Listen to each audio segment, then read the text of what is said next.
business is about, right? Solving problems. But the internal ones that really hold us back, as I work with clients and we're all trying to grow and develop ourselves and go to the next level and do bigger things, help more people, there are, in this unconscious or subconscious mind is a huge part of what's holding us back. Wouldn't you agree with that? Yeah, absolutely. There are, as we spoke briefly before, professional people are people, and people have problems. But there are problems which are specific to the professional world, business world. Imposter syndrome is a very well-known one. Are you tired of working more for less profits in your home service business? What if I could show you $100,000 in hidden annual profits in your business in less than 3 minutes? Would you be interested? And not only show you where, but how to create that 100K in 6 months or less without additional advertising or marketing spend guaranteed. Just go to sharpenthespiritcoaching.com to see how truly simple it is. That's sharpenthespiritcoaching.com. Do it now. All right, here we are back on Sharpen Spirit Podcast. I have another spectacular guest with me, Sarah Wellband, and I'm going to just keep this as my theme. No one knows Sarah better than Sarah. So I'm going to have Sarah introduce herself, tell our audience what she's going to be talking about, what we're both going to be talking about today, and I'm excited for this interview because I think it's incredibly unique, and I think there's a ton of misconceptions on what Sarah's expertise is in, and I'm really excited to straighten all that out because I personally know the benefits of this stuff. So let's get into it. Sarah, welcome to the STS podcast, and give us a little backstory. Tell us about yourself. Sure. Thank you very much for having me on. I'm a remedial hypnotist, and the first thing that happens when I say that to people is they go, what on earth is that? People have heard of stage hypnosis, which is great entertainment, but not necessarily a great advert for the therapeutic process. And people have heard of hypnotherapy, where you lie on a couch or you sit in a comfortable chair and people talk you into a trance. They do some work with you and then they bring you out of the trance. What I do is similar to the hypnotherapy, but without the trance part. So your mind is made up of two parts: your conscious mind, which is what people are using to listen to us now, and your subconscious mind, which is where all your emotions are held, where your creativity, your imagination, your memories, everything that you are not using right at the moment is held in your subconscious. And that's where people's issues lie, but also the solutions. So what I do is connect directly with the subconscious, find the part that's following the wrong strategy or is working on old or outdated information, and gently ask it to change so that you can be happy and effective and safe. The subconscious is all about happiness and safety, in that order. So it sounds really woo. It sounds really strange. It's neither of those things. It's very effective. It's very solution focused, time limited. And basically, at the start of the process, I ask people what they want to change about the way that they either feel or behave or think. We set the parameters of what they want to change, and by the end of 3 sessions, we've achieved that change. If we haven't, we carry on, but normally 3 sessions is sufficient. So in a nutshell, that's what I do. Wow, that's awesome. I just, you know what I love? 3 sessions. Yeah. I love 3 sessions. It's so good. And you touched on a lot of things there, and I'm glad, and thank you for the clarification on this too, because I've had some of the similar work done years ago for me, and it was extremely helpful. And there's a lot of things I want to get into on our podcast here today regarding this and the things it can do and improve and help and enhance and all that great stuff. But I think too many people get caught into this, whatever your issue is, okay, I can air quote issue.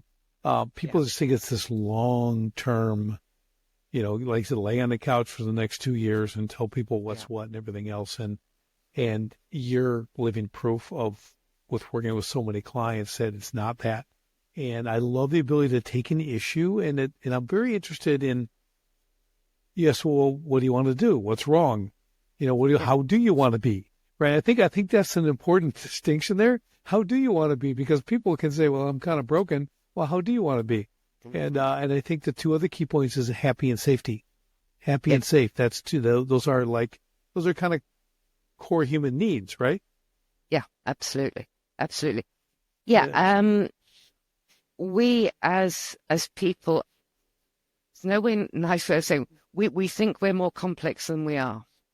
We think we need deep therapy for many years because we're so interesting. Well, actually, our subconscious is very childlike.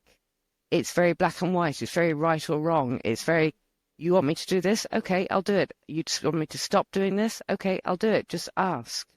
I'll give you a very good example. I've recently been working with a person who had a lot of problems, a lot of issues with weight, and actually went through weight loss surgery, gastric bypass. But their addiction to chocolate continued, and it was very shameful, and they were eating it in secret, and it was a real issue. We had one session, and I said, I'd like to speak to the part of the subconscious which equates chocolate, specifically chocolate, with happiness. And I said, when you were a child, yes, you were unhappy, you were bored, you were upset, you were given chocolate. So this part of the subconscious said, okay, this is what we need. When we're unhappy, we have chocolate. Simple. That strategy doesn't work anymore. It's basically, and you end up with two problems: the problem that you were unhappy about in the first place, and then the chocolate on top. So I'd like you to just stop doing this. And the person came back to me a couple of weeks ago and said, I haven't had chocolate since. I haven't thought about it. I don't want it. I'm not interested in it. That emotional connection between my happiness and chocolate doesn't exist anymore. Therefore, I know consciously it's not good for me. Therefore, I'm not eating it. And so many. The problem is that the mental health industry is an industry, like the weight industry is an industry, and it relies on people feeding into their insecurities, feeding in, I have a big problem, I need to spend a lot of money to get rid of it. No, you don't. You need to speak to the right people who have the tools to be able to say, okay, this is the issue, let's fix it. I think that's the big takeaway. Yeah. Well, it's okay. I'll protect you. Thank you. I am with you on the industry stuff. There's a cancer industry. There's a diabetic industry. It's all this, and we won't even go down that road, but they just perpetuate it, right? There's no cures. Okay. You have a cure. Yeah. If I can say that, even in the tiniest, pick a thing, cure it, pick a thing, cure it, pick a thing, cure it. I really like that because as entrepreneurs, we solve problems. That's what we do. Absolutely. That's what business is about, right? Solving problems. But the internal ones that really hold us back, as I work with clients and we're all trying to grow and develop ourselves and go to the next level and do bigger things, help more people, there are in this unconscious or subconscious mind is a huge part of what's holding us back. Wouldn't you agree with that? Yeah, absolutely. There are, as we spoke briefly before, professional people are people, and people have problems. But there are problems which are specific to the professional world, business world. Imposter syndrome is a very well-known one. I shouldn't be here. Somebody's going to find out about me. Public speaking. Public speaking is a really interesting one because there's a very simple explanation for it. When you were at school, you were perhaps 5, 6, even 10 years old, you stood up in class and you made a fool of yourself. And all your friends laughed at you, and maybe even the teacher laughed, and a part of your subconscious went, that is horrible, we're never doing that again, because we hated it. So go forward 20 years and you're asked to stand up and do a presentation at work, that part of your subconscious will go, no, no, no, no. We've done that once. We're not doing it again. So I'm going to trigger the emotions of fear. I'm going to trigger the emotions of anxiety. I will do whatever is necessary to stop you being in that humiliating position again. And again, once the subconscious knows, hang on, that was then, this is now, we need to change this behavior. Again, it's very simple. So that's a problem that a lot of people have. And there's a reason behind it. So other things, a lot of people talk about the fear of failure, but very few people talk about the fear of success. So somebody's starting up a new business. I talk about that often. Okay, yeah, it's okay. If I fail, I fail. Well, nobody needs to know about it. But if I succeed, is a little bit of imposter syndrome coming in? Am I able to take on this challenge of being a success, of being out there? Can I maintain the momentum? So yeah, self-esteem, self-confidence, perfectionism. Have you ever met a happy perfectionist? They don't exist. No such thing. It's easier to spot a pink zebra than a happy perfectionist.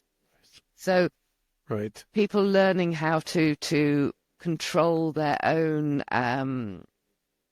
their own sphere and not worry too much about what's happening outside, because we can't control the politicians, we can't control the weather, we can't control anything apart from our own reaction to what's happening, and that we have complete control over. I think that's a really, really great point, because I think we've kind of been conditioned to think we can't help ourselves. Yeah. You know, like we talked about that all these external go to this place and then come back for another test and do this and do that. And it's like, there's no, and I'm not saying there's no need for that. I'm just saying that we have way more power, and the mind is unfathomable, its ability, Yes. right? I mean, it's so incredible. And when you can tap into things, well, we can fix it, where we have that ability to understand that we have that ability, like what you're able to do with people is so incredible, because I bet you it's in the trillions of dollars, okay, of money people spend on the head stuff and this and trying to make ourselves better. I'll go to this mastermind. I'll go here. I'll talk to this person. I'll do this program and try to fix all this stuff, you know. So it's got to be like the trillions, which is a big number. But I think what they're actually looking accurate. for, and what they're looking for is somebody's trust, because they don't trust themselves. And once they can learn how to trust themselves, there's a phrase that we use that the only person who's an expert on you is you. Even if you had an identical twin who you've never been apart from for a moment of your life, they still don't know what's going on in your head. The only person who understands you is you. And why would you therefore go to an amateur to get an opinion on the expert? Man, that's good. That is really good. You know, and that has to tie in with self-confidence as well, right? Yeah. Because that lack of, like, you go to someone else because you don't have the confidence in yourself. Just like fear of success. Yes. Like I had a big struggle with that, you know? Yeah. Yeah. That's good. I think that's really good. Wow. And a lot of these things happen from that first 10 years of life. Excuse me. So our ability to think consciously and to problem solve and to decide what we're being told is true or not doesn't even start to kick in until we're about 10 years old. It doesn't really fully mature until we're in our late teens or even early 20s. But in that first 10 years of life, we are subconsciously, we're hearing things, we're seeing things, we are absorbing information at a faster rate than at any other period during our life. So we're learning things about ourselves. For example, and it's a true example. When I was little, my mum said I couldn't wear flip-flops because I got a big blister between my toes from wearing flip-flops. Are they called flip-flops in the States? Yeah. Ones with the thing between the two. Yeah. So I was probably 5 or 6 years old when I was told this, and I believed it. Now, last year when I just turned 60, I thought, you know what, that might not actually be true. I'm going to try on a pair of flip-flops. So it's a really silly example, but we are told things about ourselves, or not even necessarily told, but we develop opinions about who we are, how we fit in the world, what we can and can't do. And because we don't have the ability to say, I'm just going to test that theory, we go, okay, no, that's who I am. And that will stay with us for the rest of our lives unless we have the opportunity or have the impetus to go, that thing I learned, I can't do sports. I'm no good at maths. I'm terrible at languages. Anything like that. It's normally negative stuff. Sometimes it can be positive. I'm the captain of the world. I'm the king of the world, a certain British politician said. And then it has to be disproved. So, that first 10 years of life, and again, that's when most of the issues that I come across began. And it's a matter, again, of taking that part of the subconscious which developed that belief, not through any badness, but to protect us and keep us happy and go, that was then, this is now. Let's update the program. That bit of software that was installed when you were 8 years old is no good. It's not doing you any good anymore. Let's put in a new program. That's a great way to think about it. I was thinking about, I barely got out of high school, okay, just because I was me, and thinking I'm dumb. I got a really low grade point average. I couldn't do this. So, but then I started thinking, well, I can teach myself. I can read. I started reading great books. So I went on this journey to re-educate myself. Like whatever that, and I didn't realize at the time the method that was used was the problem. Yes, but wasn't right for you. So I started, absolutely. All of a sudden I became kind of smart. After 18 years of being told I'm not, I kind of had to do that kind of recorrection. And I realized that, just like the medical stuff we're talking about, everything else, like people, they do try to put everyone in a box because that's easy. It's easy to control people in a box. So when you get out of it and go, well, I can learn this way, and now I know more than this person or that person, or I can do this and do that. People, they all this stuff. Hey, you're never going to amount to anything. You're not creative. You're not this, not that. So all that negativity that was planted in me later on, now I'm an artist and doing all this stuff, right? All of a sudden, I'm like, one day I remember I started thinking about these teachers who told me I wasn't going to be this, wasn't going to be, they make all these jumps. And I'm like, do you realize I just made more on one commission than they'll probably make in 10 or 15 years at their job.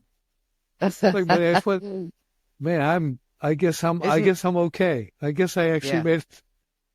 Isn't that satisfying? It's the best form of, it's very satisfying. It's the best form of revenge, right? Success. Yeah. It's a great form of revenge. But I also touch on just that fear of success, which I love you mentioned that because, man, did I suffer from that for a long time. Yeah. I would get right 3 feet from the summit and jump off the cliff. Ooh, back off. It was a very, and I just couldn't figure it out. I just could not figure it out till someone told me, right? And it's one of those things that it's just so unique and interesting about ourselves. It is, and it's again, it comes back to when you're at school, social acceptance and being part of the herd of little animals is the safe place to be. I started smoking when I was 10 years old because it was a cool thing to do. I didn't stop for 50 years because, that's who I was. I was Sarah. I smoke. And there are so many things that we do as children for that social acceptance. So to say, you know what, I'm going to put my head above the parapet and say, yes, I am the best at what I do. I am better than my competitors. I can do all these things. That's a scary, scary notion because if it's proved that you can't, then you're exposed, you're out there. And you can say, yes, well, at least I tried, but we're running outside the herd. And it's the people outside the herd that get picked off by the predators. But the feeling when you do it is, incredible. Yeah, I was a anti-herd person. Okay. I always think I was born a contrarian.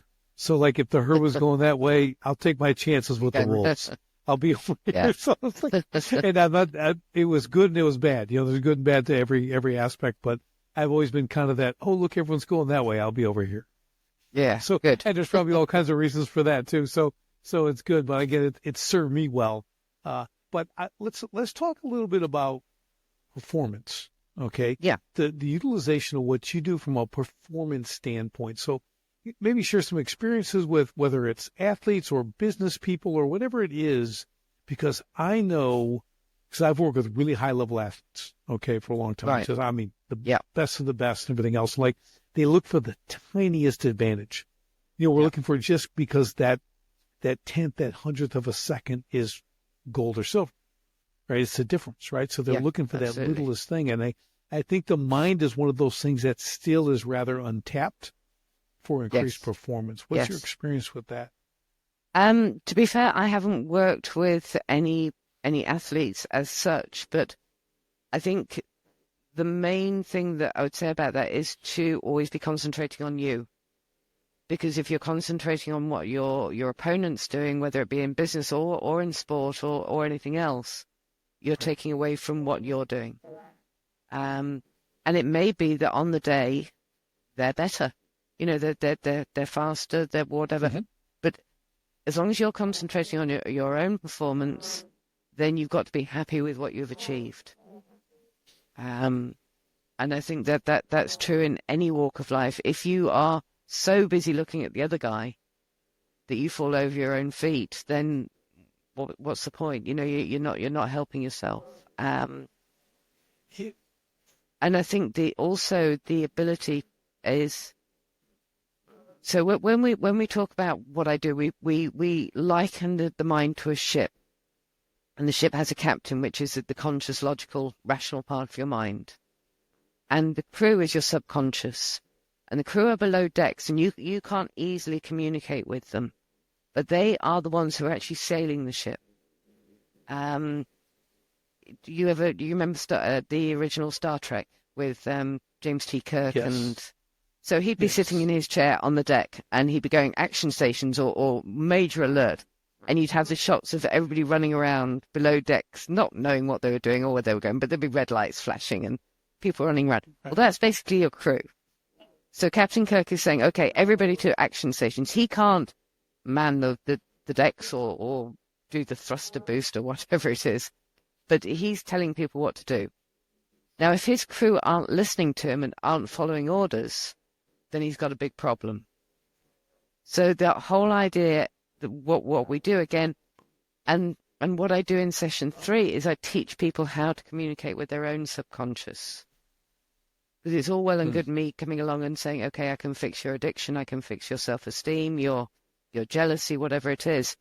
But I want people to be able to talk to their own crew, so your athlete can go, okay, guys, we need to sleep tonight.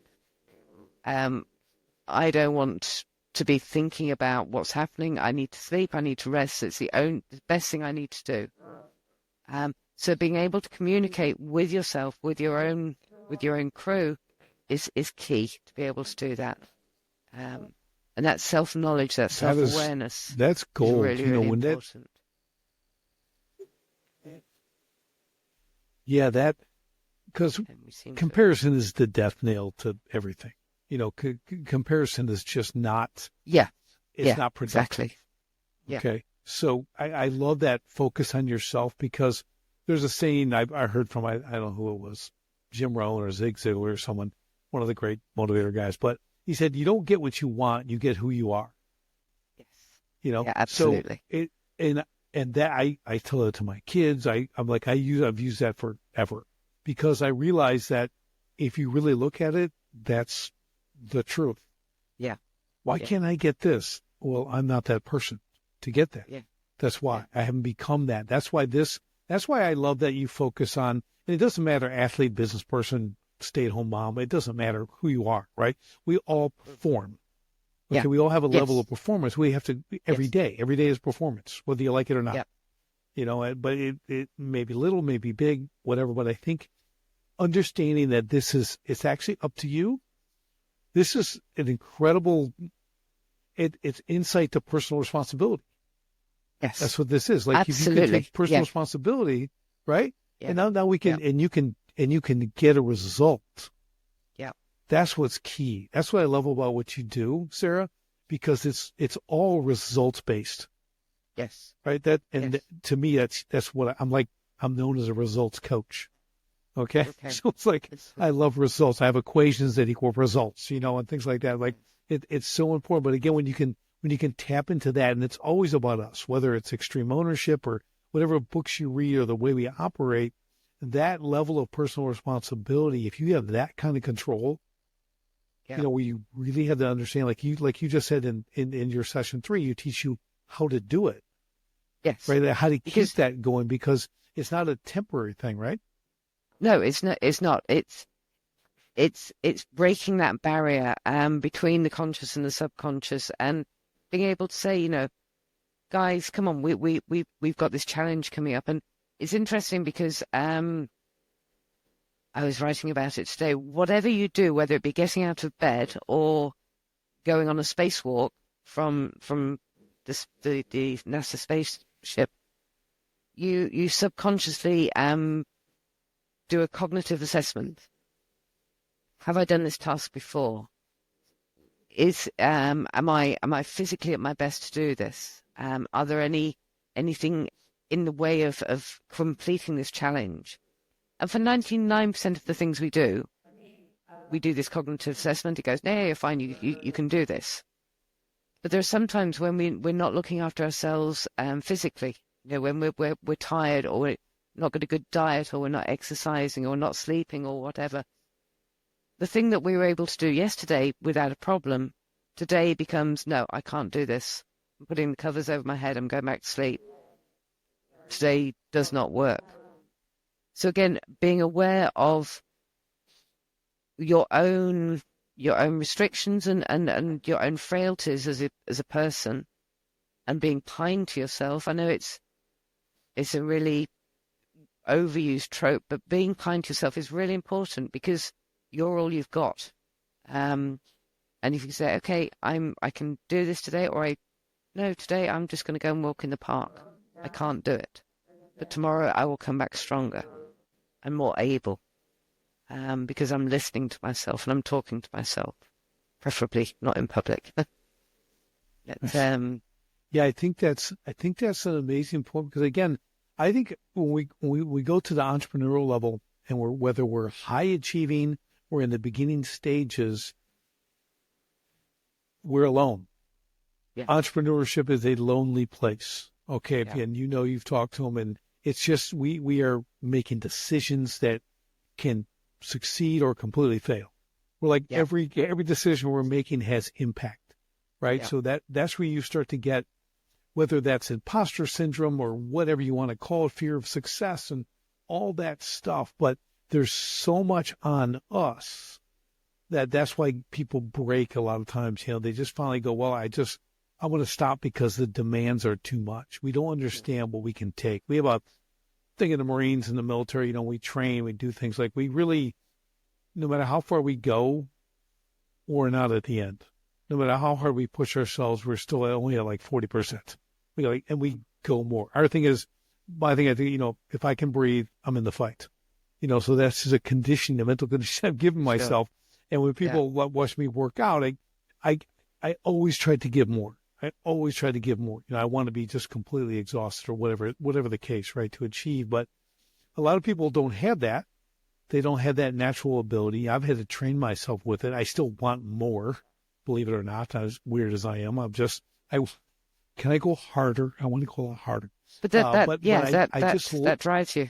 Yeah. Yeah. Sorry, go ahead. There's just so much up here there's so much power in your head. Like I really want to emphasize that, because I think what you're bringing out, Sarah, is that there's so much power and so much control in your mind for everything that you do. You know, like it's not hopeless and you're not helpless.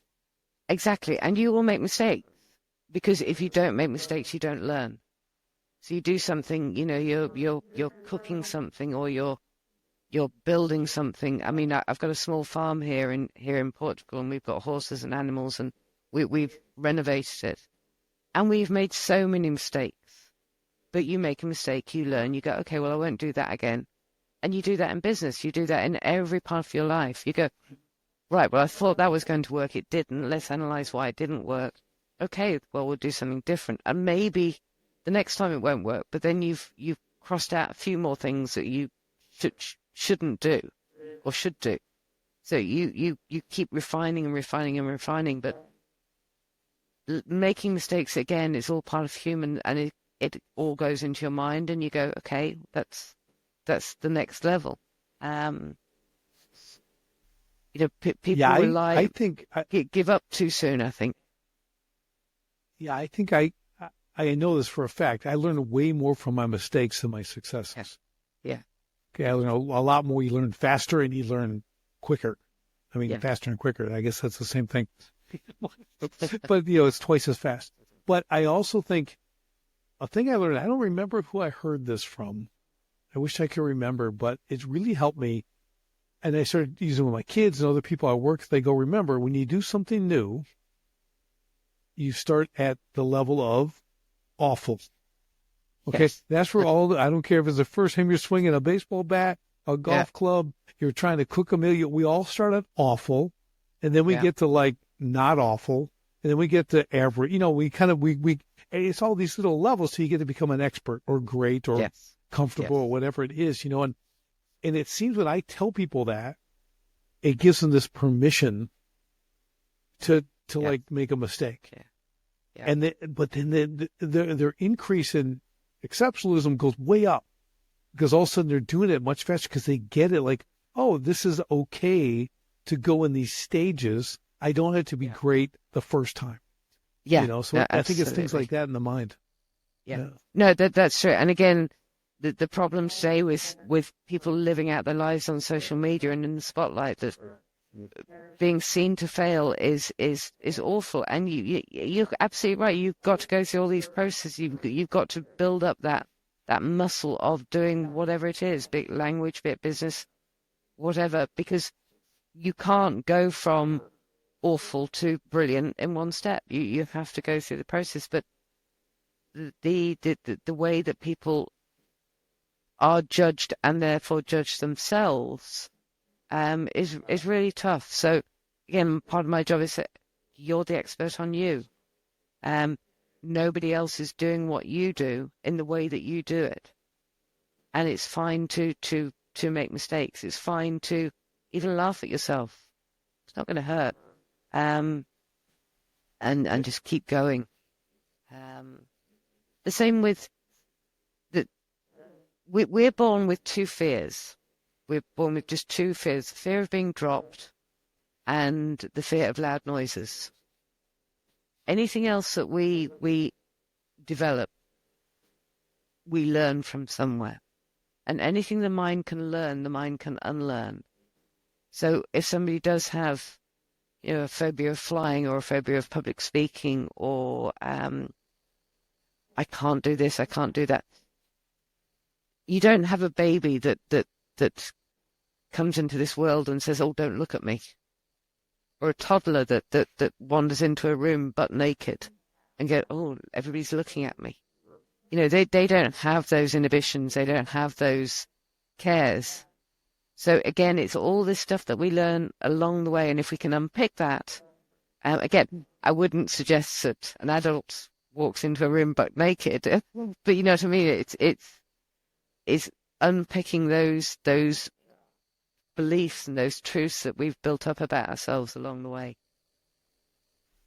Yeah, I think that I love what you said. What you learn, you can unlearn.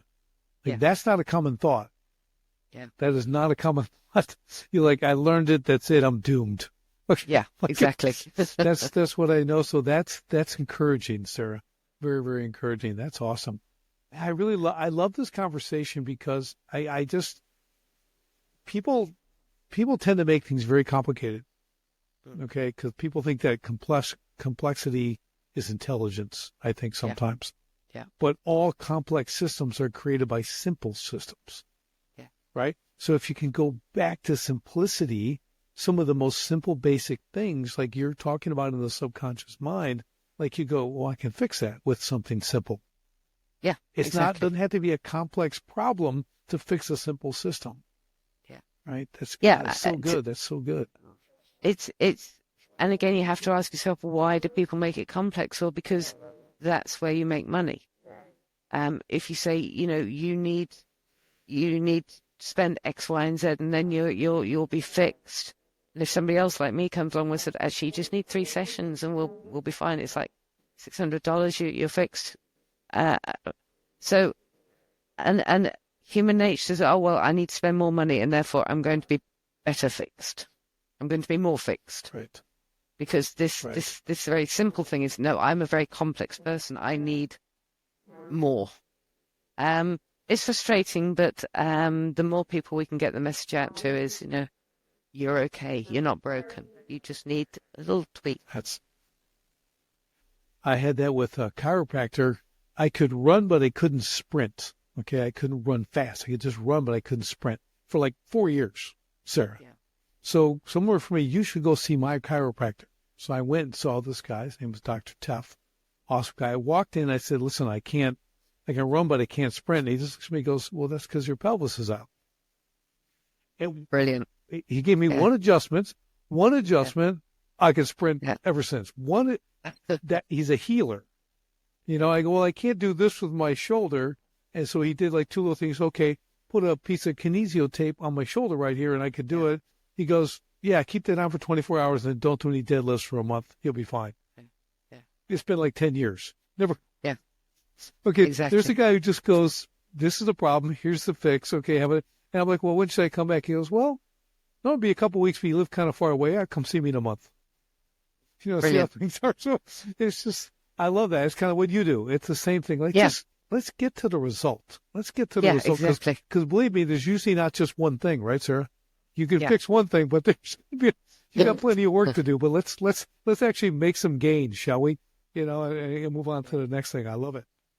And often a lot of things are interconnected. Once you fix one thing, again with the subconscious, you talk to the part of the subconscious which is dealing with a lack of confidence, and then the fear of public speaking will just disappear without actually having to work on it, because it's a knock-on effect. If you think of the crew situation, you've got the crew all standing around watching and go, okay, well, that guy over there has just changed and the boss is happy now. So maybe if we make some changes, he'll make him even happier. I love the Starship, the whole thing. I just remember when I was a kid watching, people running around these corridors with red lights flashing, and they didn't know what they were doing, but they had to move. Everybody's running down the empty hallway to go somewhere. Yes, it was great. I loved it. It was one of my favorite shows. Growing up. Yeah. Wow, it's just awesome, sir. And I just want to thank you for the time today, because I think people need to hear this. Like you said, I think more people understand, like, oh, it's not complicated, but more importantly, they have a place to go to make it work. Right. So let's tell them where they can get a hold of you, how they can contact you, follow you, whatever that entails, however you want to help people. Because I think it's, again, from a business standpoint, an entrepreneurial standpoint, a performance standpoint, this is real world stuff that can make a difference in a very, very quick time. So share that with us. Absolutely. So I work with some colleagues in the States and in the UK. So we cover all time zones. Our website is thecontrolpractitioners.com. Excuse me. And we have three very important service levels. So if somebody contacts us, we will contact them back within 24 hours. So you're not waiting weeks or months just to make that contact. Secondly, we will always offer a free, no obligation, 1 hour Zoom consultation within 7 days. Because when people say, I've got a problem, I need help, I need to talk to somebody, they need to talk to somebody soon, because that's a big decision. And even knowing that they can talk to a professional within a week can go a long way to helping the problem. And thirdly, and it depends on currency, but we have a fixed fee program. So there's no, oh, well, you've got to do this program for months and it's going to cost X, which so 3 sessions. If it needs more than 3 sessions, there's no extra charge. So we're taking a lot of the worry out of people saying, can I afford this?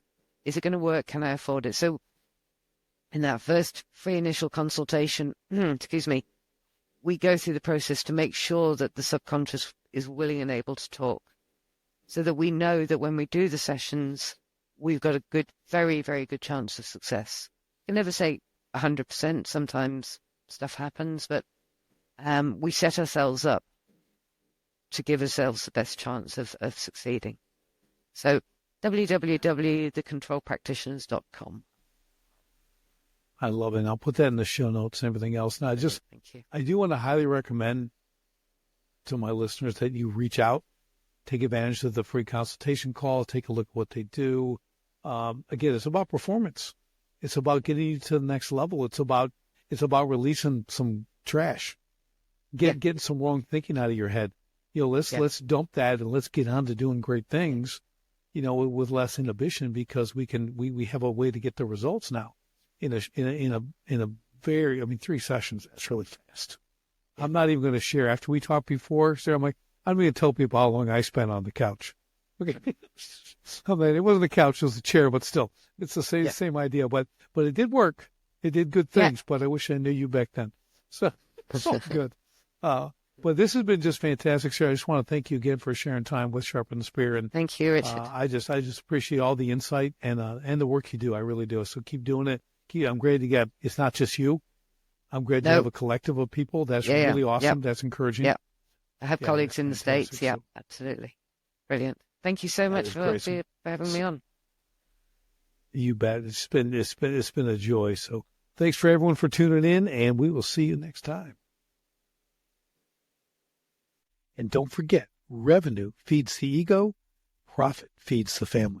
So if you want to see how I can show you at least $100,000 in hidden annual profits in less than 3 minutes, and not only show you where, but how to create that $100K in 6 months or less without additional advertising or marketing spend, guaranteed, just go to sharpenthespearcoaching.com. See how truly simple it is. That's sharpenthespearcoaching.com. Do it now.